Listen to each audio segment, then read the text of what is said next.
ലോകാവസാനം വരെ ഞാൻ നിങ്ങളോട് കൂടി ഉണ്ടായിരിക്കുമെന്ന് പറഞ്ഞവൻ വാക്കുപാലിച്ച വിശ്വസ്ത ദിനം. കൊടുങ്കാറ്റിനെ പോലെ ശാന്തമാക്കിയവൻ ഒരു ചെറുകാറ്റിൽ പാടിപ്പറന്നു പോകുന്ന ഗോതമ്പത്തിന്റെ രൂപത്തിൽ നമ്മളിലേക്ക് ഇറങ്ങി വരാൻ അപ്പത്തോളം ചെറുതായ പവിത്ര ദിനം. നെഞ്ചുപിടിയുന്ന വേദനയോടെ ഗെത്സമനിൽ ആരംഭിച്ച് ഗാഗോത്ത അവസാനിച്ച ആ കുർബാനയർപ്പണം ഇന്നും നെഞ്ചുപിടിയുന്ന ആ വേദനയോടെ അതിൽ പങ്കുചേരാൻ നിങ്ങൾക്ക് സാധിക്കുന്നുണ്ടോ എന്ന ചോദ്യം കൂരമ്പ് പോലെ നമ്മൾ ഓരോരുത്തരുടെയും ഹൃദയത്തിലേക്ക് ആഴ്ന്നിറങ്ങുന്ന ദിനം പെസഹ ദിനം. നൂറ്റാണ്ടുകൾക്ക് മുമ്പ് സംഹാരദൂതൻ ഇസ്രായേലിലെ കടന്നുപോയപ്പോൾ കട്ടിലപ്പടിയിൽ തെളിച്ചത് കുഞ്ഞാടിന്റെ രക്തമായിരുന്നുവെങ്കിൽ ഇന്ന് നമ്മുടെ ഓരോരുത്തരെയും ഹൃദയത്തിൽ നൽകുന്ന നിത്യരക്ഷയുടെ അച്ചാരമാണ് വിശുദ്ധ കുർബാന. നമ്മളെ ഓരോരുത്തരെയും നിത്യമരണത്തിൽ നിന്നും കൈപിടിച്ചു നിർത്തി നിത്യരക്ഷയുടെ തുറമുഖത്തേക്ക് അനയിക്കുന്ന അച്ചാരം വിശുദ്ധ കുർബാന.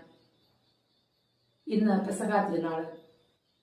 മരണത്തിലെ കനൽച്ചിത മനസ്സിലെരിയുമ്പോൾ മാളികമുറിയിൽ വിരുന്നൊരുക്കുന്നു. ആ വലിയ മാളികമുറിയിൽ വിരുന്നൊരുക്കിയപ്പോൾ